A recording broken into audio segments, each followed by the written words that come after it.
Have you ever noticed that when you lose weight, your face gets thinner, your arms get toned, but your belly seems to hold on to every single ounce of fat until the very end? It feels like your stomach has a mind of its own. You do crunches, you run, you eat salads, and yet that specific area refuses to budge. It is incredibly frustrating. But here's the scientific truth. Your body is not broken. It is actually doing exactly what it evolved to do over millions of years. Most people think all fat is the same, just stored energy, like a battery. But that is incorrect. You actually have two completely different types of fat systems operating in your body. One is the squishy fat you can pinch with your fingers, found under your skin. That is called subcutaneous fat.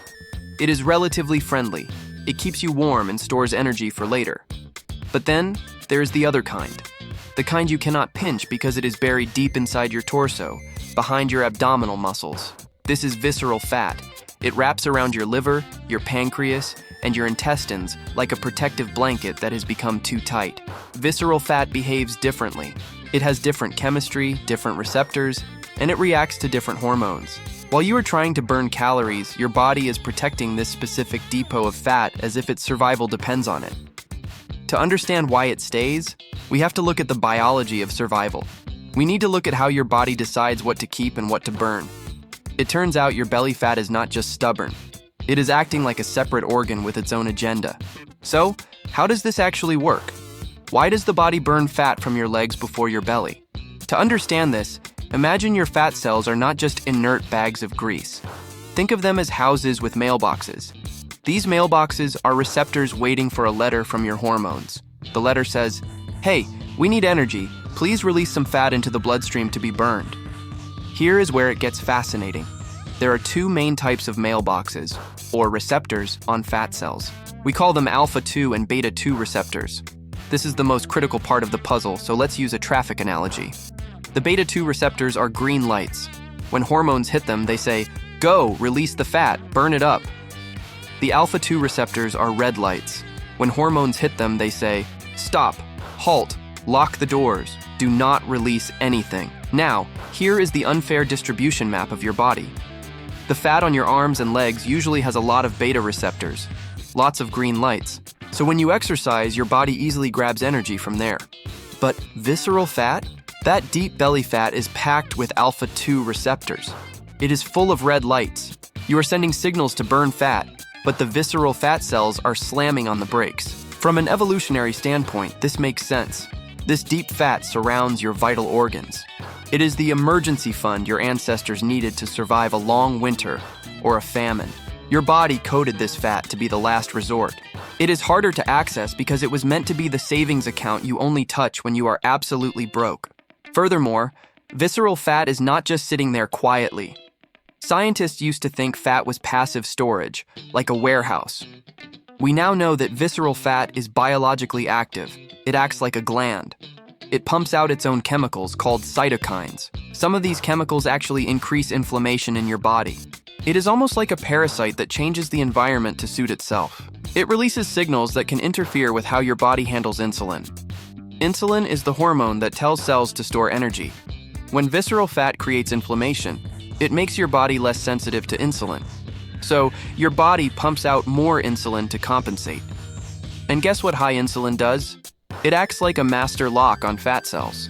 It forbids fat burning. So, the visceral fat creates a cycle. It causes the very hormonal environment that makes it impossible to burn itself off. It is a self-sustaining loop. Let's deepen our understanding with a real-world scenario. Imagine you are stressed.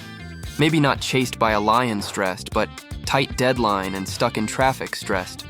Your body, however, cannot tell the difference between a predator and an angry email. In both cases, it releases a hormone called cortisol. We often hear about cortisol, but rarely understand its specific targeting system. Cortisol is the mobilization commander. It tells your body to dump sugar into the blood so you can fight or flee. But here's the kicker. If you don't actually run or fight, if you just sit in your chair stressing, that energy isn't used. It has to go back into storage. And cortisol has a favorite storage location. Remember those receptors we talked about?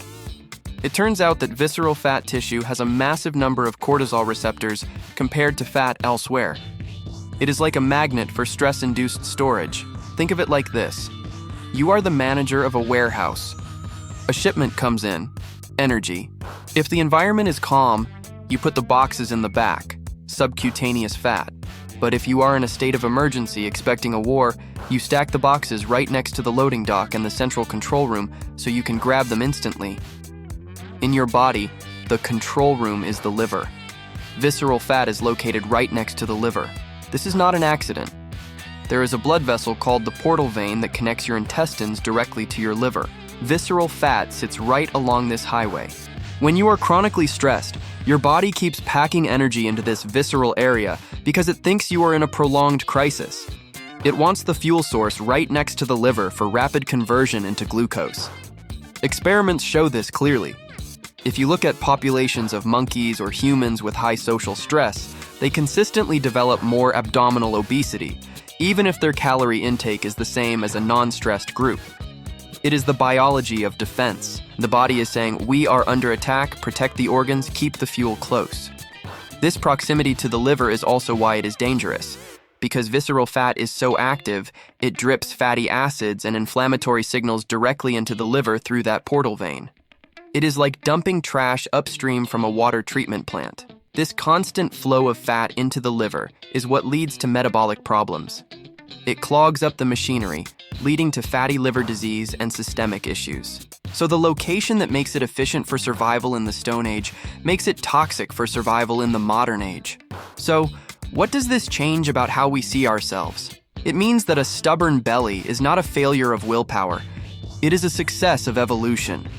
Your body is protecting you from a famine that is never coming. Understanding this biology changes the strategy. You cannot spot reduce this fat. Doing 1,000 sit-ups works the muscles under the fat, but it does nothing to the fat itself because you aren't changing the hormonal signal. The red lights are still on. To unlock visceral fat, we have to change the signals. Science shows us that since blood flow is poor in visceral fat and receptors are stubborn, we need a strong stimulus. This is why high-intensity activity often works better than slow jogging for this specific type of tissue. It forces the body to release powerful hormones like adrenaline that can finally override those stop signs. We also know that lowering insulin is the key to unlocking the door. When insulin is low, during periods without food or during sleep, the lock opens. This is why sleep is critical. If you sleep poorly, cortisol goes up, insulin sensitivity goes down, and the body locks the visceral fat doors even tighter. This leads us to a fascinating conclusion about the human body. We are walking around with ancient software in a modern world. The fat around your midsection is essentially a biological bunker. It is there because your ancestors survived harsh winters and scarcity. The difficulty in burning it is proof of how well designed you are for survival. But now that we know the code, cortisol, insulin, blood flow, and receptor types, we can stop fighting blindly. We can stop hating our bodies for being stubborn and start working with the physiology. We realize that calming the stress response and managing our hormones is just as important as the number of miles we run. The universe inside you is complex, but it follows rules. And once you know the rules, the game becomes much easier to play. If you enjoyed discovering the hidden logic of your body, hit that subscribe button. We decode the universe, one simple explanation at a time. See you in the next one.